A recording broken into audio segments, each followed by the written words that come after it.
मित्रों, भगवान शिव बेहद ही भोले हैं। भगवान भोलेनाथ भक्तों की भक्ति से बहुत ही जल्द प्रसन्न हो जाते हैं। इसी खूबी की वजह से भगवान शिव को भोलेनाथ भी कहा जाता है। जहां एक ओर महादेव को प्रसन्न करना इतना आसान है, वहीं दूसरी ओर उनके क्रोध से बच पाना असंभव है। शायद यही वजह है कि भगवान भोलेनाथ के भक्त उन्हें विनाश के देवता भी कहते हैं। चेहरे पर मुस्कान रखने वाले भगवान भोलेनाथ कई दुष्टों का संहार कर चुके हैं। उनके गण वीरभद्र का एक ऐसा ही रहस्य है। उनकी उत्पत्ति भगवान शिव के क्रोध के आवेश में हुई थी। आज हम आपको वीरभद्र की कहानी सुनाने जा रहे हैं। नमस्कार दोस्तों, आप सभी का स्वागत है आपके अपने चैनल सनातन डायरी में। भगवान भोलेनाथ के वीरभद्र अवतार का संबंध भगवान शिव और सती के विवाह और प्रजापति दक्ष के संपन्न यज्ञ से है। दक्ष ब्रह्मा के पुत्र थे।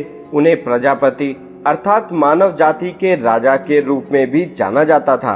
दक्ष की पुत्री सती अपने बाल्यकाल से ही भगवान शिव की भक्त थी। वह हमेशा उनकी आराधना में ही अपने समय को व्यतीत करती थी। बचपन में ही माता सती ने ये निश्चित कर लिया था कि वह बड़े होकर भगवान शिव को ही अपने पति के रूप में स्वीकार करेंगी। लेकिन प्रजापति दक्ष को ये कभी भी स्वीकार नहीं था, क्योंकि वह अपने राज्य का विस्तार करने और खुद को शक्तिशाली साबित करने के लिए अपनी पुत्री का विवाह एक उच्च घराने में करना चाहते थे। और इसके विपरीत भगवान शिव धन संपत्ति की माया से दूर कैलाश पर्वत पर रहते थे। वह कभी नहीं चाहते थे कि उनकी पुत्री महादेव से विवाह करे। जब सती विवाह योग्य हुई तो उनके पिता प्रजापति ने उनका स्वयंवर रखा। इस स्वयंवर में प्रजापति दक्ष ने सभी देवताओं को आमंत्रित किया, लेकिन उन्होंने भगवान शिव को निमंत्रण नहीं भेजा।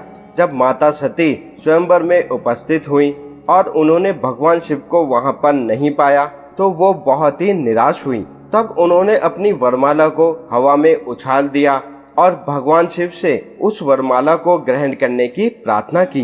भगवान शिव उस समय वहां पर मौजूद नहीं थे, लेकिन वही वरमाला सीधे जाकर भगवान शिव के गले में जा गिरी। पुत्री की यह हरकत देख प्रजापति दक्ष अत्यधिक क्रोधित हुए, लेकिन उन्हें अंत में मजबूरन माता सती और भगवान शिव के विवाह को स्वीकार करना ही पड़ा। लेकिन उन्होंने कभी भी हृदय से भगवान शिव को नहीं अपनाया।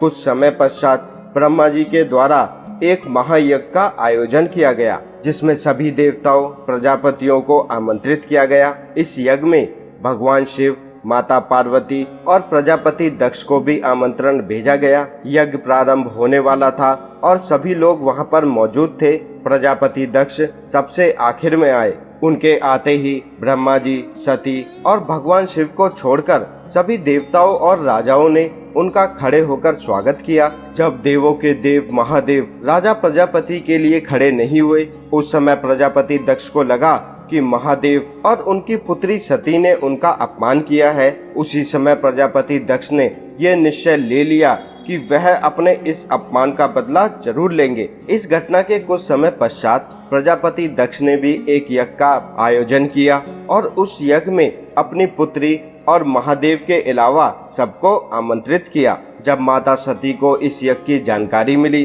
तब माता सती ने अपने पति महादेव जी से कहा कि उनको भी इस यज्ञ में शामिल होना चाहिए। भगवान शिव ने माता सती को यह कहकर मना कर दिया कि बिना निमंत्रण के किसी भी स्थान पर जाना उचित नहीं है। उन्होंने भगवान शिव के सामने कई बार जिद की कि वह अपने पिता की सबसे चहेती पुत्री हैं, उनको किसी भी निमंत्रण की आवश्यकता नहीं है। तब भगवान शिव ने माता सती के बार बार आग्रह करने की वजह से उन्होंने नंदी के साथ माता सती को वहां पर भेज दिया। जब प्रजापति दक्ष ने अपनी पुत्री को वहां पर देखा तो उन्होंने सती और उनके पति महादेव का अनादर करना शुरू कर दिया। माता सती से अपने पति का अनादर स्वीकार नहीं हुआ और उन्होंने यज्ञ की अग्नि में कूदकर अपनी जान दे दी।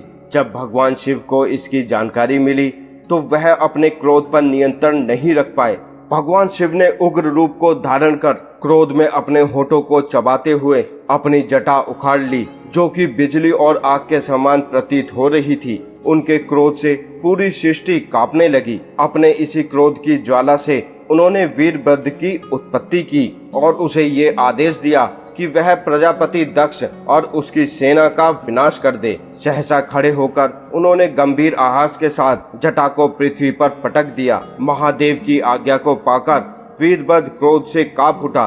वीरभद्र ने बिना समय को नष्ट करे महादेव के आदेश का पालन करना शुरू कर दिया। वह कनकल क्षेत्र जाकर यज्ञ का विध्वंस करने लगे। यज्ञ मंडप में भगदड़ मच गई। देवतागण और मुनि वहां से भाग खड़े हुए। हालांकि प्रजापति दक्ष को परास्त करना बहुत ही कठिन काम था, लेकिन वीरभद्र ने इस काम को भी कर दिखाया। महादेव के वीरभद्र अवतार ने यज्ञ का विध्वंस कर दिया और जो भी उनके मार्ग में आया उसका सर्वनाश कर दिया। देखते ही देखते उन्होंने दक्ष का मस्तक काटकर फेंक दिया और प्रजापति दक्ष को मृत्यु दंड दिया।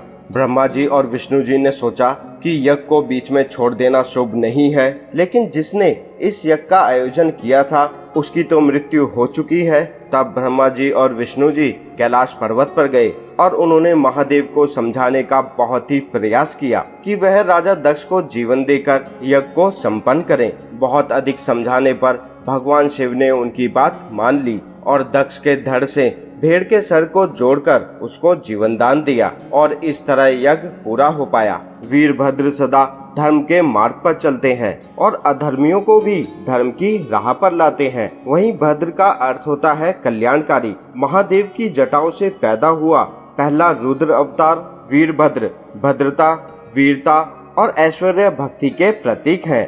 उम्मीद करते हैं मित्रों आपको आज की ये वीरभद्र की कहानी अच्छी लगी होगी। इसी तरह की आध्यात्मिक जानकारी के लिए हमारे इस आध्यात्मिक चैनल को अभी सब्सक्राइब करें और कमेंट बॉक्स में लिख दीजिए हर हर महादेव। अब हमें दीजिए इजाजत। आपका बहुत बहुत शुक्रिया।